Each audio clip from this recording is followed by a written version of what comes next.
Good morning. Welcome back to morning walk with Vivek. हम बात कर रहे थे सिंप्लीफाई योर लाइफ। अच्छा सब्जेक्ट है और मेरी मानना यह है कि सबसे इम्पोर्टेंट सब्जेक्ट है बिकॉज मतलब क्या है सिंप्लीफाई योर लाइफ का। ज़िंदगी को खुशनुमा बनाए बिना हर्डल्स के। जो लक्ष्य हमने अपने लिए तय किया है, जिस तरीके का हम अपने लिए भविष्य देख रहे हैं, वहाँ पर हम एक स्मूथ सेलिंग कर सकें, है ना। तो मुझे उम्मीद है कि आपने, जैसे मैंने कहा था कि आपने अपने नेक्स्ट 10 ईयर्स के बारे में आपने सोचा होगा, आपने लिखा होगा उसके बारे में, आपने अपने अलग अलग स्फीयर्स के बारे में लिखा होगा कि भाई वो क्या चाहते हैं। अब इमेजिन कीजिए कि आपकी एक ऐसी ज़िंदगी, सिंप्लीफाई लाइफ का मतलब क्या है, जहाँ पर रुकावटें कम हों, आप स्मूथ सेलिंग कर रहे हो अपनी ज़िंदगी के अंदर में और अपने गंतव्य स्थान, अपने डेस्टिनेशन तक एक बेहतर और सही समय जो आपने अपने लिए निश्चित किया है, जो डिसाइड किया है, वहाँ पहुँच पा रहे हो।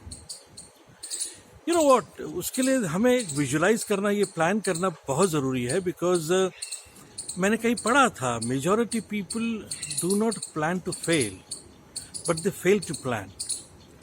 तो हम लोग सब बातें तो सुनते हैं और हमको ये सब चीज़ें मालूम भी है। मैं ऐसा नहीं कह रहा हूँ कि कुछ हमें नहीं मालूम है, but the problem is that we don't give ourself that much of time कि हम बैठे हैं, हम अपने स्पाउस के साथ बैठें, हम अपने किसी ऐसे अजीज़ के साथ बैठें और प्लान आउट करें कि भाई हमें क्या चाहिए, किस तरीके से चाहिए, कितने समय में चाहिए।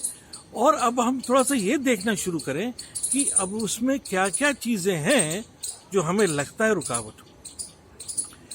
मैं रुकावटों का हिमायती नहीं हूँ, मैं तो बस ये देखना चाह रहा हूँ कि भाई कैसे हम अपनी लाइफ को स्मूथ सेलिंग। हम कहीं जर्नी पे जाते हैं तो भी तो प्रिकॉशंस लेते हैं ना, उन चीज़ों को ठीक करते हैं जो चीज़ें हमें लगता है कि हर्डल्स हो सकती हैं, तो हम उसकी बात करते हैं।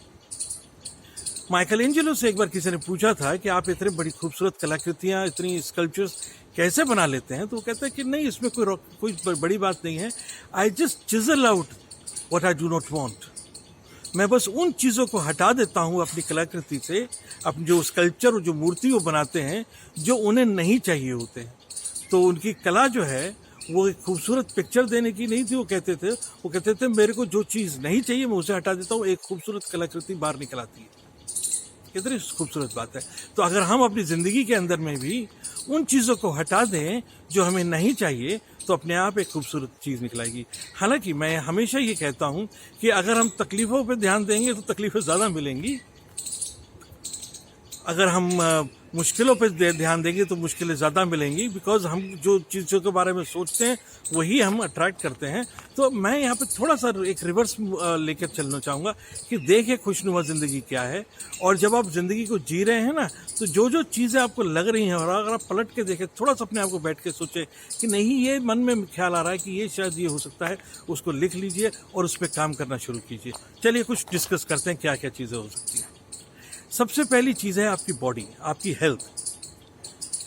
आप जो चीज़ करना चाहते हैं, जो ज़िंदगी में जिस तरह का जीवन चाहना चाहते हैं, और आप अपने आप को 10 साल बाद जैसा देख रहे हैं, हेल्थ मोस्ट इम्पॉर्टेंट है। 10 साल तक पहुंचाए तो सही आपको है ना। तो 10 साल बाद, 10 साल हम हेल्दी पहुंचे, अब उसके लिए हमें क्या क्या चीज़ें चाहिए। कई बार हमारी जो हैबिट्स हैं वो हमारा साथ नहीं दे रही हैं, तो चलिए आइए उनको, उसके ऊपर में काम करते हैं, अपनी हेल्थ को अच्छा करते हैं, अपनी हैबिट्स को अपनी हेल्थ के प्रति बदलते हैं। बहुत सारे तरीके हैं। फिर हम बात करते हैं रिलेशनशिप, हमारी फैमिली में रिलेशनशिप्स, हमारे प्रोफेशनल रिलेशनशिप्स, हमारे फ्रेंड्स के साथ रिलेशनशिप्स, हमारे हर किसी व्यक्ति के साथ रिलेशनशिप्स कैसे हैं, ये बहुत मायने रखते हैं। बिकॉज ये ना ड्रीम स्टीलर्स हैं, आपको मालूम है। ये चीज़ें जो हैं, रिलेशनशिप्स कई बारी अच्छे लोगों को अपने सपनों से दूर कर देती हैं। तो हम अपने रिलेशनशिप्स को कैसे अच्छा कर सकते हैं। देखिएगा, मैं बार बार इस बात को कह रहा हूँ कि हम जो सोचते हैं वही होता है। अगर हमारा प्रयास इस चीज़ पे है कि हम एक बेहतर इंसान बन सकें, लोगों के साथ हमारे अच्छे रिलेशनशिप हो सकें, तो उसके लिए हमें वैसा बनना पड़ेगा।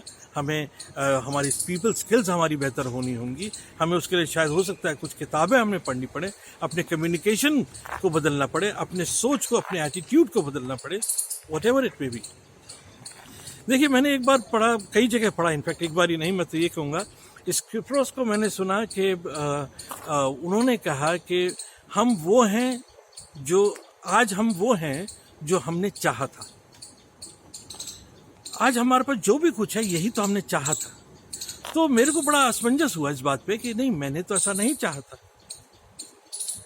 जो है ऐसा तो नहीं चाहता, मैंने तो बहुत खूबसूरत दुनिया देखी थी अपने लिए। तो वो कहते हैं कि नहीं, ऐसा ही चाहता। बिकॉज अगर ऐसा नहीं चाहा था फिर आपने उसके लिए किया क्या? You did not give enough time to yourself to change whatever you were having, whatever you were getting in life.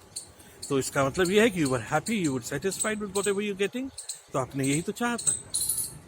Dale Carnegie ने कहा कि success is the progressive realization of worthwhile goals. Success is the progressive realization of worthwhile goals. एक लफ्ज इसका जो है बड़ा अहमियत रखता है। Progressive realisations of the worthwhile goals मतलब कि निरंतर जिसमें बेहतरी हो। वर्थवाइल मतलब कोई उसके मायने हो, मायने खाली हमारे लिए ही नहीं, हमारे आसपास के वातावरण के लिए भी, लोगों के लिए, कम्युनिटी के लिए भी हो। अगर ऐसी सक्सेस आपको खाली मिल रही जो कि आप तक कन्फाइंड है और दूसरे लोगों तक उसका बेनिफिट नहीं पहुंच पा रहा है, तो शायद वो भी पूरी नहीं है।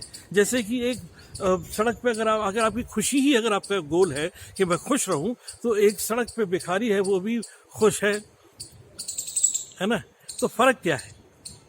फर्क यही है कि आपकी खुश रहते हुए आपकी एजुकेशन, आपका एक्सपीरियंस, आपकी एक्सपर्टीज, आपके डिसिप्लिन, आपकी हर चीज़ कम्युनिटी को बहुत कुछ दे सकती है। आपकी लीडरशिप स्किल्स बहुत कुछ दे सकती है, वेयर एज वो शायद हम वहाँ पे उम्मीद नहीं कर सकते, है ना? तो यही बातें हैं। पहली चीज़ हमने बात करी कि हेल्थ का ध्यान रखें। दूसरी बात हमने बात करी कि हम अपने रिलेशनशिप्स का ध्यान रखें। और तीसरा जो मैं सबसे इम्पोर्टेंट बात कहूँगा कि हम अपने फाइनेंसिस को भी ध्यान रखें। क्योंकि अगर हमने एक आदत ये डाल ली कि सब देखिए, we understand our finances, we control our finances, we are not keeping anything pending which is important, which will become important, urgent to us, which is important but which will become urgent to us. तो हम urgent situation में पहुंच गए।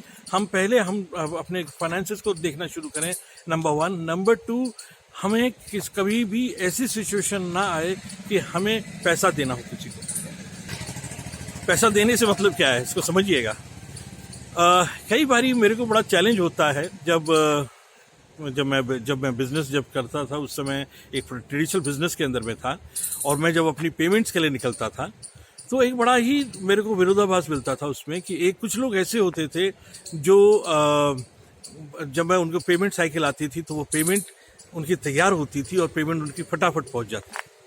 और कुछ लोग ऐसे होते थे जिनके साथ हर बार हर एक ट्रांजैक्शन उनको याद दिलानी पड़ती थी और उनको फिर बताना पड़ता था, हर बार कैलकुलेट करके दिखाना पड़ता था कि दे ओ मी मनी, दे ओ अस मनी। यहाँ पर मैंने एक बड़ा डिफरेंट पैटर्न ये देखा कि जिन लोगों के फाइनेंशियल चीज़ें क्लियर होती थी, उनका एटीट्यूड अलग होता था, उनकी सक्सेस पैटर्न जो था बहुत ज़बरदस्त होता था, और वो लोग सोसाइटी के अंदर भी बड़े रिस्पेक्ट करते थे। और जो लोग पैसे के मामले में कमज़ोर थे, देने के मामले में कमज़ोर थे, है ना, अकाउंटेबिलिटी के मामले में कमज़ोर थे, रिस्पेक्ट भी कम थी और उनका सक्सेस भी उतना बेहतर नहीं था। तो अपने फाइनेंसेस को बेहतर रखें, अपने कंट्रोल में रखें। और चौथी चीज़ जो मैं बात यही कहूँगा कि छोटी छोटी चीज़ों को भी देखना शुरू करें, बिकॉज बहुत सी चीज़ें जैसे हम टेक इट फॉर ग्रांटेड करना, मे बी अपनी चीज़ों को रेगुलर मेंटेन करना, मैनेज करना, हमारे हर प्रोफेशनल काम के अंदर में या अपने घर के ही कामों के अंदर में हम चीज़ों को नज़रअंदाज करते हैं, चीज़ों को लापरवाही से रख देना, कंप्लीट ना करना। प्रोक्रेस्टिनेशन एक बहुत बड़ी इंपॉर्टेंट उसके अंदर में हर्डल आती है। तो ये सब चीज़ें जो है ना, ये वैसे मायने नहीं नज़र आती, लेकिन कहीं ना कहीं हमारे एटीट्यूड, हमारी पर्सनालिटी, हमारी परफॉर्मेंस और डेफिनेटली हमारे रिजल्ट्स के अंदर फ़र्क लाती है। तो सिंप्लीफाई कीजिए। धीरे धीरे धीरे धीरे धीरे आप देखेंगे कि आपकी चीज़ें समय पे हो रही हैं, रिलेशनशिप समय पे हैं, पैसे के आपको टेंशन नहीं है, हेल्थ आपकी अच्छी है ना। तो आप देखेंगे कि आप निरंतर प्रोग्रेस कर रहे हैं अपने वर्थवाइल गोल्स की तरफ, और एक दिन आप पाएंगे कि यस, आई हैव अराइव्ड। लोगों ने, मैंने बहुत से लोगों से सुना लेकिन अराइव की परिभाषा जो है वो सक्सेस के अंदर में डेस्टिनेशन ना माने, उसे एक प्रोसेस माने, चलता रहेगा ये। ओके, चलिए आगे और बात करेंगे। Bye bye.